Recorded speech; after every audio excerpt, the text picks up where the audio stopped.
thấy lung xin kỳ đi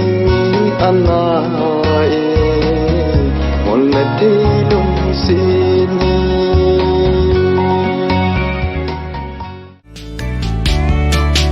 chàng tin anh ngồi gì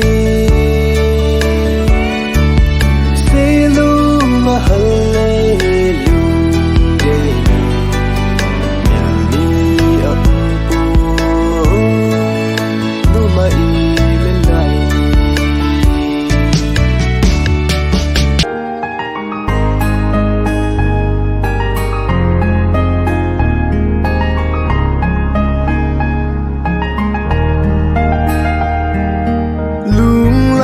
Sam sing ok now ke lung mon le ki pa na nam lung lai at sam sing ok now tol sim ki dang lâu pha ngai pun ke ma kadam lâu pha te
Kadim si